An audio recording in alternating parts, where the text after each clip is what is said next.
कैसा भी सरकार आ जाए, ना तो नौकरी को बढ़ा सकता है, ना ही महंगाई को घटा सकता है। घटा देगा क्या? नहीं सर। देखिए थोड़ा सा आंकड़ा देखिए, वर्ल्ड बैंक के फाइनेंशियल एडवाइजर का आंकड़ा है कि 1940 में किसी परिवार को साधारण जिंदगी जीने के लिए 4 रुपये की जरूरत थी। थोड़ी अच्छी ज़िंदगी जीने के लिए 40 रुपये की ज़रूरत थी। 1960 में उसी परिवार को साधारण ज़िंदगी जीने के लिए 40 रुपये की ज़रूरत थी और अच्छी ज़िंदगी जीने के लिए 400 रुपये की ज़रूरत थी।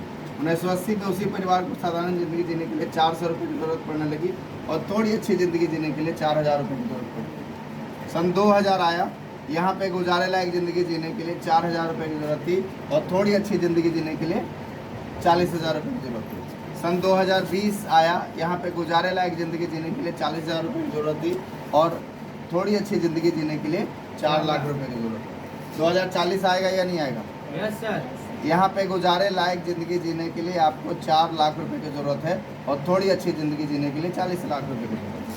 हर 20 साल में एक सुनना बढ़ा है तो आगे भी बढ़ेगा, दुनिया की कोई ताकत इसको रोक नहीं सकती। अब सवाल ये है कि क्या हम तैयार हैं इसके लिए या नहीं, ये आपको चेक करना होगा। आप किसी भी चीज़ों को देख लीजिए, आप 20 साल पहले क्या स्थिति थी। अगर हम नमक की बात करें तो आज से सन 2000 में नमक कैसे मिलता था? 2003 की बात कर ले, 4-5 रुपये। 2003, 2002, 2003 में 2 से 3 रुपये में मिलता था। 2000 में कितने में आता था? 99, 2000 में कितने में नमक था? और आज वही नमक की कीमत कितना हो गया? 20 साल बाद कितना होगा? सीधे 300 हो जाएगा। तैयार रहिए इसके लिए। अगर आपको ये समझ में नहीं आ रहा तो कितने लोगों की शादी सन 2001-2 में हुआ था? 1, 2, 3 के आसपास आपने शादी का खरीदारी किया है? सोना खरीदा आपने? जी जी। कितने का सोना था? 5,000 के आसपास। 5,000 रुपये सोना था 2004 में। आज किसे है? 56,000। 20 साल बाद कैसे होगा? 5 लाख से ऊपर। सिंपल सा थ्योरी है सर। अभी क्या फिगर चल रहा है? अगर 20 साल पहले का रेट देखना है तो 1 शून्य घटा दीजिए और 20 साल बाद का रेट देखना है तो 1 शून्य बढ़ा दीजिए। सिंपल सा थ्योरी। यस, तो ये हर 20 साल में 1 शून्य बढ़ता आगे भी बढ़ेगा। सवाल ये नहीं है कि महंगाई बढ़ेगी, सवाल ये है कि आप इस महंगाई से लड़ेंगे कैसे। सवाल नंबर 2। यस, अब हम आते हैं सवाल नंबर 3 पे, तीसरे सवाल पे। आरसीएम बिजनेस क्यों करें, इसका एक तीसरा सवाल ये है सर। आज आप जिस वक्त जाते हैं जाइए, घर जब सोने जाते हैं सोइए, लेकिन आज 2 से 3 बजे उठिए, रात के 2-2:30 बजे उठिए। उस वक्त उठिए जब लोग गहरी नींद में होते हैं और जाइए उस रूम में जहाँ पे आपका पूरा परिवार सो रहा होता है और उस जगह पे जाके देखिए उनकी नींद इतनी गहरी क्यों होती है। आपको सब लोगों की नींद दिखेगा कि बहुत गहरी नींद में सो रहे हैं। तो अपने आप से एक सवाल पूछिए कि इन लोगों की ये नींद इतनी गहरी क्यों है? तो जवाब ये आएगा कि उनके पीछे जागने वाला कोई है। अब एक दूसरा सवाल अपने आप से कीजिए कि इस फैमिली फोटोग्राफ से अगर मैं हट गया तो क्या इनकी नींद वही रहने वाली है? नहीं। अगर जवाब आता है हाँ तो आपको आरसीएम की कोई ज़रूरत नहीं है, और अगर जवाब आता है ना तो अभी के अभी आरसीएम करने के लिए। जैसे इन सवालों के जवाब ढूंढिए। मैंने बहुत सारे लोगों को देखा है। हमारे टीम में एक बहुत अच्छे व्यक्ति थे, प्रसाद बाबू के। वो रामगढ़ के पास एक जगह है जहाँ पर उनकी अपनी पेट्रोल पंप है। उनकी पेट्रोल पंप थी, 4 लेन का एक प्रोजेक्ट आया, वो रोड साइड में आ गया, वो पेट्रोल पंप भी साइड में आ गया। जहाँ पे 50-60 ट्रक लगा रहता था, आज उसकी स्थिति यह है कि पेट्रोल पंप का बहुत बड़ा सेल नहीं, कुछ भी नहीं है। तो आप ये समझ लीजिए कि गवर्नमेंट का एक प्रोजेक्ट आज जो हमारा बनाया उन चीज़ों को भी खत्म कर सकता है। जैसे नो समझ में आ रहा है? तो आज हम कितने बड़े ये इम्पोर्टेंट नहीं है, कल भी हम बड़े रहेंगे कि नहीं रहेंगे सबसे ज़्यादा इम्पोर्टेंट है। यस, तो अब समझते हैं थोड़ा सा कि इन सवालों के जवाब को हम लोग ढूंढते हैं कहाँ से ये सब चीज़ें संभव होगी।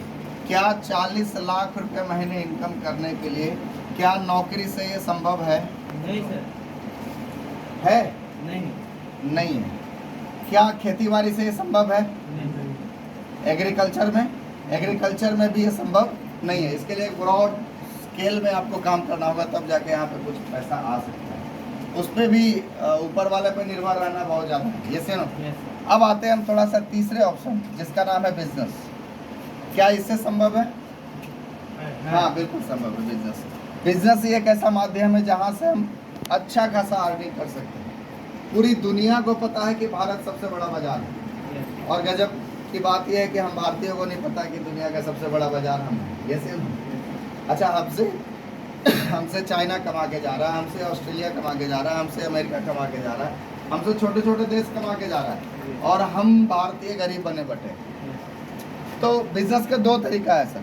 एक जो अभी तक चला रहा था ट्रेडिशनल बिजनेस, जिसको अभी आपने देखा, कंपनी से लेकर कस्टमर तक वाला। एक दूसरा बिजनेस है डायरेक्ट सेलिंग सिस्टम। इन दोनों के बारे में बातें करते हैं। बिजनेस कोई भी करिएगा, किसी भी बिजनेस में 4 प्रकार के लोग होते हैं। पहला, बनाने वाला मतलब सामान बनाने वाला, मैन्युफैक्चरर। Yes, manufacturer. दूसरा, बताने वाला।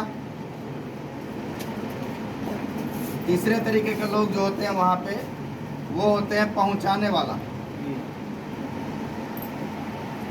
और चौथा जो वर्ग होता है वो है खाने वाला या फिर यूज करने वाला कह सकते हैं।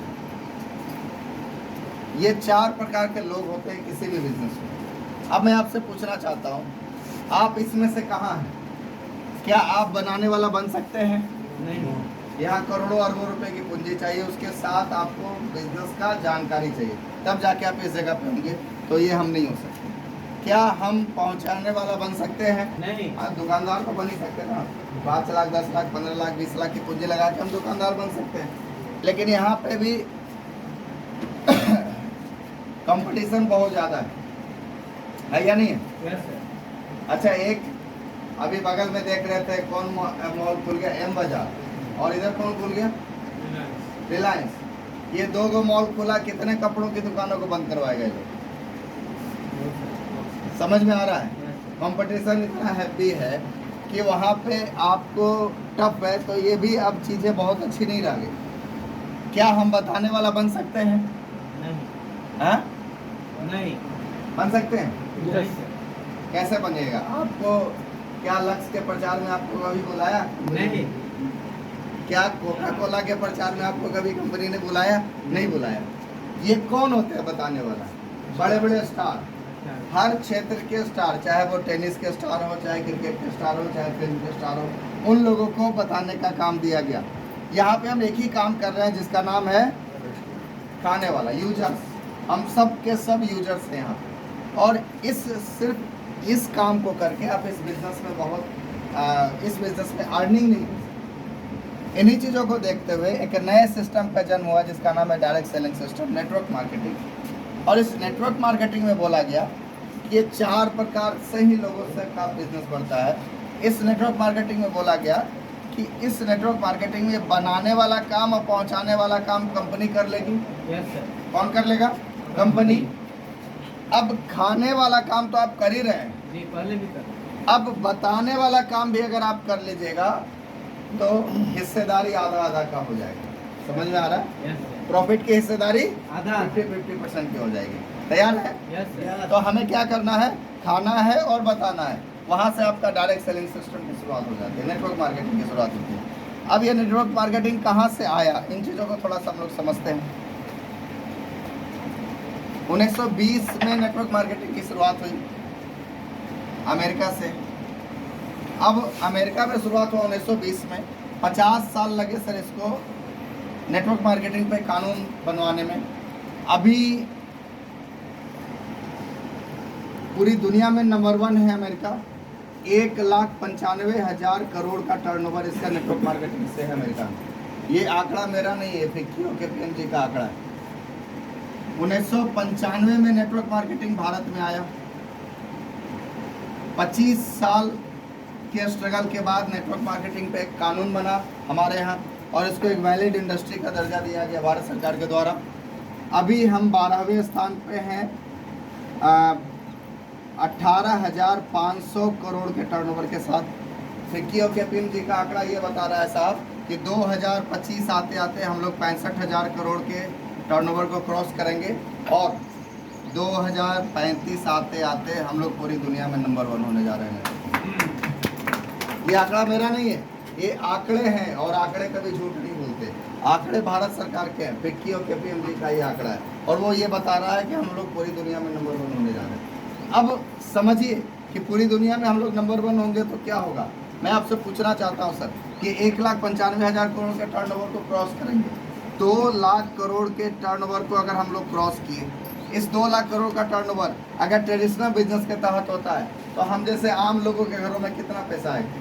कुछ भी नहीं आएगा क्या? नहीं। आपके घर में 1 रुपया भी आएगा? नहीं आएगा। लेकिन यही 2 लाख करोड़ रुपए का टर्नओवर अगर डायरेक्ट सेलिंग सिस्टम से होता है तो इसका 45%, इसका 50% पैसा हम जैसे आम लोगों के घरों में आएगा। तो लगभग 1 लाख करोड़ रुपए हम जैसे आम भारतीयों के घरों में बंटने वाला है, सिर्फ दुकानों को बदलने से और बातों की दिशा को बदलने से। तैयार है? Yes sir. तैयार है सर? यस। अब ये काम कैसे करता है आइए समझते हैं हम लोग थोड़ा सा।